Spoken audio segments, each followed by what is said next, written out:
Assalamualaikum warahmatullahi wabarakatuh. Perkenalkan, kami dari kelompok Sistem login dan register user menggunakan hash SHA-256. Jadi, anggota kelompok kami terdiri dari 3 orang, M. Rafli Iswandi, Denny Fareza, dan juga Muhammad Rohit Rehan. Jadi, latar belakang di presentasi kami ini adalah yang pertama, perkembangan aplikasi digital menurut keamanan data pengguna yang semakin baik. Salah satu data paling sensitif dalam sebuah aplikasi adalah password pengguna. Banyak aplikasi sederhana masih menyimpan password dalam bentuk teks biasa atau yang biasa disebut dengan plain text. Jika database mengalami kebocoran, password pengguna dapat dengan mudah disalahgunakan. Oleh karena itu, diperlukan mekanisme keamanan untuk melindungi password pengguna. Nah, sebelumnya apa itu hash SHA-256? Nah, SHA-256 itu dengan singkatan Secure Hash Algorithm 256 bit merupakan salah satu algoritma kriptografi yang berfungsi untuk mengubah data input seperti password menjadi sebuah nilai hash dengan panjang tetap yaitu 256 bit atau 64 karakter heksadesimal. Nah, algoritma ini bersifat one way function, artinya hasil yang dihasilkan tidak dapat dikembalikan ke bentuk data aslinya. Jadi, dalam sistem keamanan SHA-256 ini digunakan untuk melindungi data sensitif karena meskipun data yang sama dihash berulang kali akan menghasilkan output yang sama. Nah, namun data tersebut tidak dapat dibaca atau ditebak secara langsung.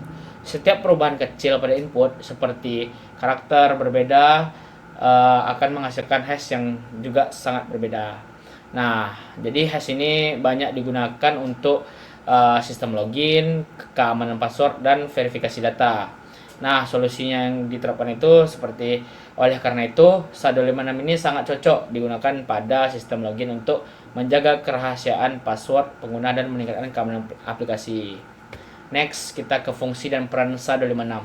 Jadi, fungsinya itu dalam sistem login seperti mengamankan password pengguna, mencegah penyimpanan password dalam bentuk asli, mengurangi risiko kebocoran data, dan meningkatkan keamanan sistem login.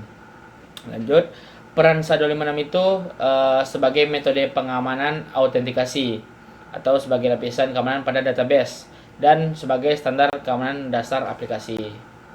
Nah, cara kerja umum dari SHA-256 ini adalah yang pertama itu pengguna memasukkan password, yang kedua password diubah menjadi hash SHA-256, hash lalu disimpan ke dalam database. Saat login, password dihash kembali.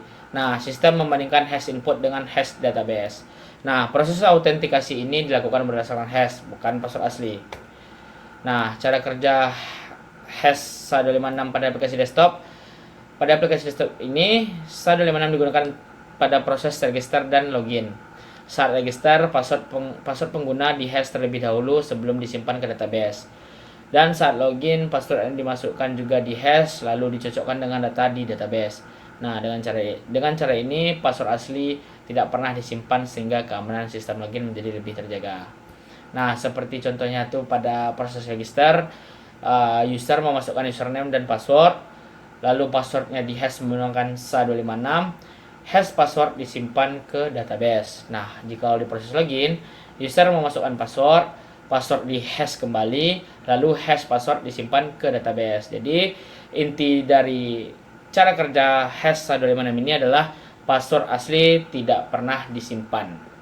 Selanjutnya kita lanjut ke peran SHA-256 dalam aplikasi dan teknologi yang digunakan.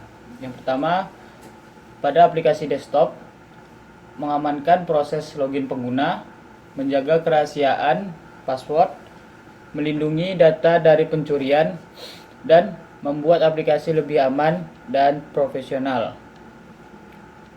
Teknologi yang digunakan pada SHA-256 yang pertama ada Python, yaitu bahasa pemrograman utama aplikasi. Yang kedua ada Tkinter, digunakan untuk antarmuka aplikasi desktop. Yang ketiga ada SQLite, database lokal menyimpan data pengguna. Dan yang terakhir ada Hashhelp atau library Python untuk hashing SHA-256. Nah, baik, berikutnya ada kelebihan dan juga keterbatasan sistemnya. Nah, kelebihan sistem login di sini yaitu ada password tidak disimpan dalam bentuk asli, keamanan data pengguna meningkat, berikutnya ada mudah diimplementasikan, berikutnya ada cocok untuk aplikasi desktop skala kecil menengah, dan yang terakhir itu ada mendukung konsep keamanan dasarnya. Nah, keterbatasan sistem di sini yaitu ada belum menggunakan metode salt, masih memungkinkan serangan brute force jika password itu lemah. Yang berikutnya ada belum menetapkan pembatasan percobaan login. Dan yang terakhir ada sistem sudah cukup aman untuk kebutuhan akademik dan pembelajarannya. Nah, yang terakhir di sini ada kesimpulan dari SHA 256 ini, yaitu menerapkan algoritma hash SHA-256 pada sistem login aplikasi desktop mampu meningkatkan keamanan data pengguna dengan cara menyimpan password dalam bentuk hash, bukan dalam bentuk teks asli. Dengan mekanisme ini, resiko kebocoran dan penyalahgunaan password dapat diminimalkan. Namun sistem login yang dibuat telah menerapkan konsep dasar keamanan dengan baik dan dapat digunakan sebagai solusi autentikasi yang aman untuk aplikasi desktop skala kecil hingga menengah. Selanjutnya demo aplikasi. Baik, selanjutnya demo aplikasinya. Baik, berikut ini adalah video demo dari project yang kami bikin. Baik, untuk fungsi yang pertama yang telah kami jelaskan tadi di PPT yaitu SQLite. Aplikasi yang memakai SQLite atau database lokal akan menyimpan data user secara permanen. Lanjut untuk fungsi yang kedua yaitu membuat tabel untuk user dan password tidak akan disimpan sebagai bentuk plain text. Kolom password berisi hash SHA-256. Dan di sini lanjut ada hash function. Jadi hash function itu yang berfungsi sebagai, jadi intinya tuh password itu bakalan di hash dulu ke SHA-256 sebelum dimasuk ke database. Jadi nah encode-nya di sini berfungsi seperti yang mengubah ke bit. Lalu di sini ada SHA-256 yang berfungsi untuk proses hashingnya. Jadi ini inti dari proses hash functionnya. Lalu di sini ada hex digits. Nah, hex digits ini yang hasil akhir dari string hash. Jadi fungsi ini memastikan password tidak pernah disimpan atau dibandingkan dalam bentuk asli. Nah, di sini ada clear input. Jadi entry user delete di sini memastikan ketika user itu sudah register atau sudah login, jadi dipastikan kolomnya itu sudah kosong. Jadi setelah kita ngeklik enter dia langsung kosong atau tidak meninggalkan jejak. Nah, lalu ada def register. Jadi ini sama fungsinya. Jadi yang pertama itu kita register dulu terlebih dahulu. Nah, di sini username dan user diminta untuk menginputkan user dan juga username dan password. Nah, lalu di sini jika username-nya itu kosong atau password itu kosong, maka dia akan menimbulkan message box yang akan mengeprint data tidak boleh kosong. Baik, lanjut untuk fungsi yang selanjutnya. Fungsi hash selanjutnya itu password sebelum masuk ke database terlebih dahulu di hash. Dan database hanya menyimpan hash, tidak akan menyimpan deskripsi password, lihat password dan password aslinya. Oke, lanjut di sini ada dev login. Dev login ini sama halnya dengan yang seperti register. Jadi di sini tuh username itu diminta menginputkan username yang sudah diregister dan juga passwordnya. Nah, jadi hash sama dengan hash password ini, yang itu tuh password login itu di hash kembali lagi gitu. Jadi hashnya itu dibandingkan dengan database, jadi bukan dibandingkan dengan password asli.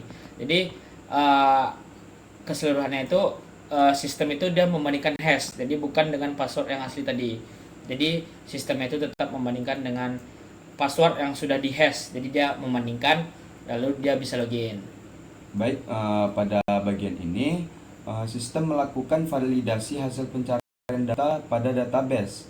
Nah, jika data pengguna ditemukan itu result, maka dia akan bernilai true. Nah, berarti kombinasi username dan juga password yang telah dihash menggunakan SHA-256 itu cocok dengan data yang tersimpan di database-nya. Nah, sehingga pengguna itu diizinkan masuk ke halaman dashboard. Sebaliknya, jika data tidak ditemukan, maka sistem akan menolak akses dan menampilkan pesan kesalahan. Jadi mekanisme ini itu berfungsi sebagai mencegah akses ilegal dan memastikan bahwa hanya pengguna yang memiliki kredensial valid yang dapat mengakses aplikasi. Nah, jadi segitu dari poin penting dari codingan berikut ini. Mungkin kita bisa lanjut ke demo dari si aplikasi desktop yang sudah kami bikin.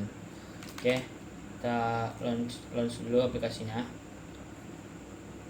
Nah, jadi aplikasi itu sangat sederhana seperti ini saja. Jadi yang pertama tadi user diminta untuk register terlebih dahulu. Nah, jadi kalau misalnya register dengan username atau password kosong, maka dia akan menimbulkan pop-up seperti ini, pesan data tidak boleh kosong. Nah, jadi contoh kita daftar dulu DF seperti nama saya. Nah, kita klik register dulu. Nah, dia akan memunculkan seperti ini lagi, yang dimana register berhasil. Nah, dan juga kita coba lagi Raihan dan juga Raiha password kita bikin 1 2 3 aja. Nah, dia berhasil. Nah, jadi setelah register tadi, passwordnya itu otomatis sudah dihash. Nah, nanti kita lihat bagaimana database-nya itu atau passwordnya itu tersimpan dalam database dalam kondisi yang sudah dihash. Yang pertama mungkin kita login sebagai DF. Nah, ataupun sama ya, tadi kita coba dulu login. Login ini nggak boleh kosong. Nah, jadi langsung munculkan pop-up dan pesan username atau password salah karena dia kosong. Kita coba login. Nah, login berhasil nih. Jika loginnya berhasil, dia sudah membandingkan dengan password yang sudah dihash dalam database, maka dia berhasil login dan akan menimbulkan seperti ini, login berhasil, selamat datang DF. Begitu juga dengan Raihan 1 2 3 sama, dan juga Rafli sama. Nah, jadi begitu singkatnya aplikasi desktop yang kami bikin seperti itu. Bagaimana sistem cara kerja di function hash ini atau hash SHA-256 itu. Nah, sekarang kita buka untuk database-nya, melihat bagaimana seperti ini. Ini kita refresh dulu. Nah, ini contoh dari yang sudah kita register tadi. Usernya tetap sama, Rafli, DF, dan Raihan. Nah, ini adalah salah satu password yang hasilnya sudah dihash. Jadi fungsi hash SHA-256 itu dia tidak menyimpan password dalam keadaan asli, tapi dia menyimpan ke database yang password sudah dihash. Mungkin segini aja presentasi dan demo project dari kami. Kami akhiri. Wassalamualaikum warahmatullahi wabarakatuh.